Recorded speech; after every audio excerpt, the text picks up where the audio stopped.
9 votes. 9 separate people, an entire alliance, wrote the same name down. And every single one of those votes went in the trash. Because the woman they were aimed at reached into her bag and pulled out an idol. That's number 1 on this list. And trust me, the guy it destroyed had it coming. Here's the thing about blindsides. The big ones aren't always the satisfying ones. Satisfying needs a recipe. Someone acts untouchable, arrogant, smug, sure they've already won. Someone else quietly builds a trap. And then there's that shot. The vote gets read, and you watch a face go from comfortable to gone. Today, the 10 most satisfying blindsides in Survivor history. Every one of them real, every one of them earned. By the end, tell me in the comments which face was the best. Season 17, Gabon, Randy Bailey spent a season being the grumpiest, meanest man on the beach, and by day 30 he thought he'd found his escape hatch. Bob, the physics teacher, handed him a hidden immunity idol. Randy's plan, play it, blow up the vote, and blindside Susie. One problem, Bob made that idol, out of beads and glue, and it was Sugar, the player Randy had bullied all season, who told Bob exactly who to give it to. At Tribal, Randy stands up, swaggers over, hands Jeff the idol, and Jeff delivers the sentence that ends a Survivor life. This is not a hidden immunity idol. Sugar laughed out loud, right in his face.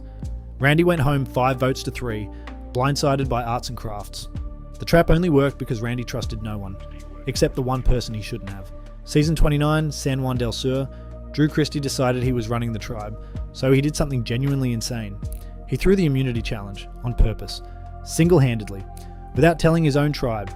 His plan, lose, go to Tribal and take out Kelly Wentworth. Remember that name, because she knew the game too well. Kelly heard about it, so while Drew was busy losing a challenge for everyone, she was rallying the women, plus Jeremy, to point every vote at the guy who'd just volunteered them all for Tribal. The vote that night was a mess, 5-2-1-1, because half the tribe barely knew what was happening.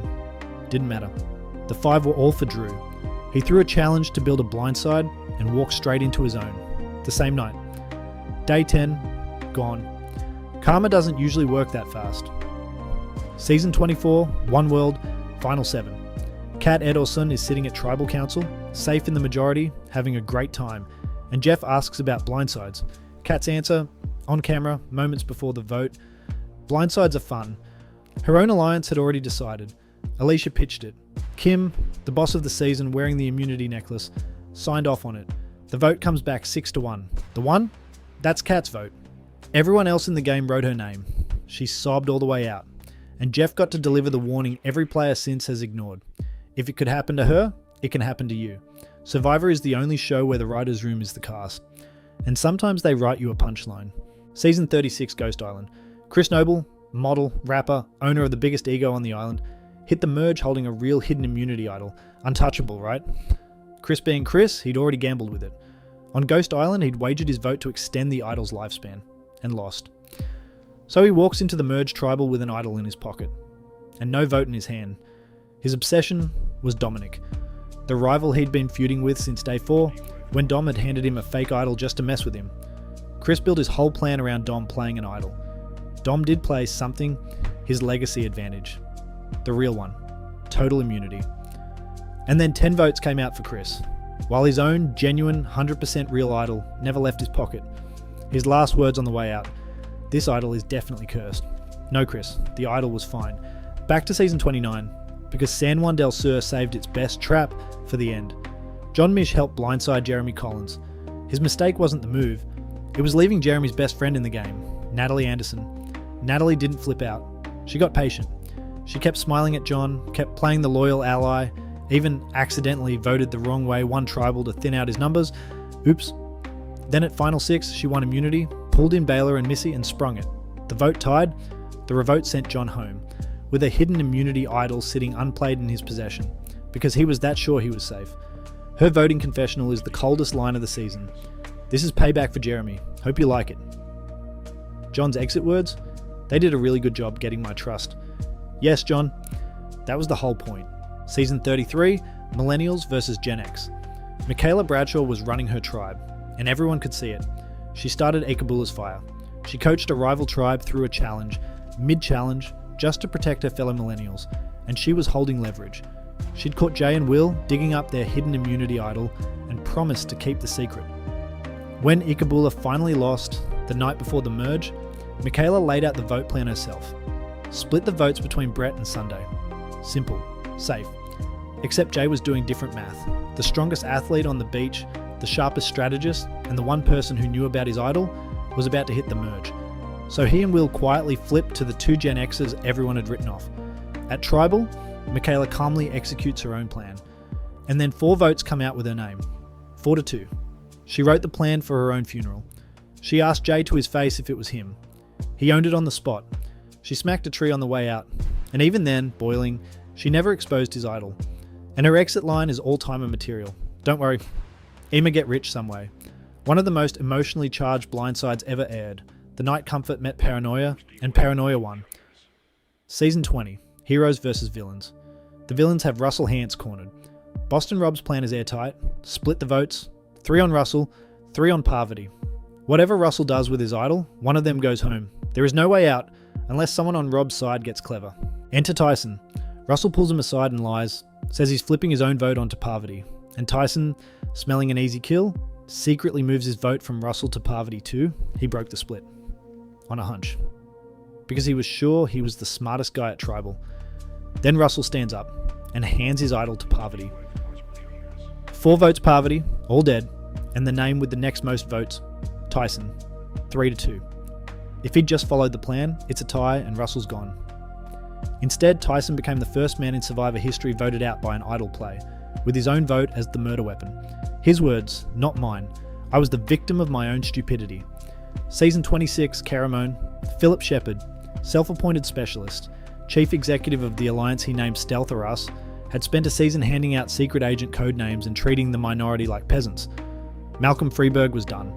Malcolm already had one hidden idol. Then, after the challenge, he dug up a second one, in broad daylight, right in front of the majority alliance.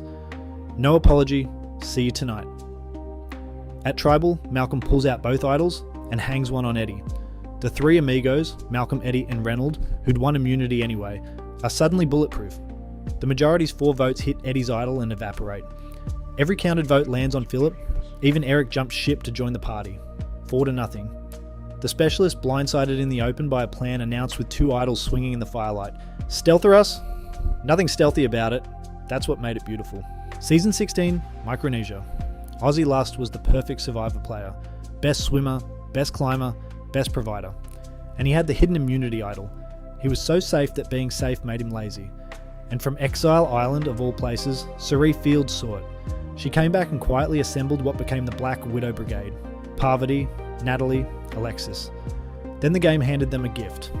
In the Endurance Immunity Challenge, Jason stepped down for food, because the tribe promised him he was safe. 2 men, both relaxed. 1 night to punish it. Cirie's crew pointed everything at the bigger threat. 5 votes, Aussie. He never played his idol, never saw a reason to. The most physically dominant player of his era, sent home by a crew he'd have crushed in any challenge. Because the challenge was never the game. Aussie's face reading that vote is still the gold standard of blindside faces. Until number 1, Season 31, Cambodia, Second Chances, and the man of the hour, Andrew Savage. Savage played the whole game wrapped in a flag of honour and integrity, while helping run a majority that treated the bottom of the tribe, the self-named Witches' Coven, as already dead. At the merge, 9 players lined up to finish off Kelly Wentworth.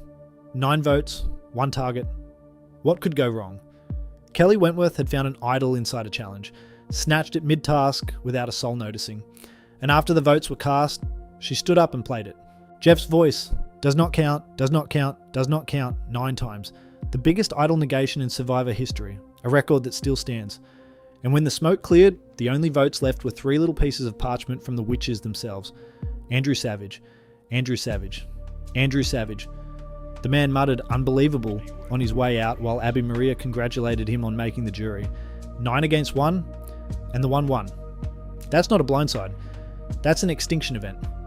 And it's the most satisfying one ever filmed. Notice the pattern? Not one of these people was beaten by luck. Every single one got comfortable, and someone patient was watching. In this game, the moment you feel safe is the moment you're already gone.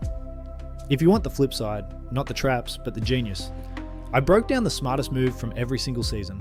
All 50, right here. The trust cluster. Who do you really trust?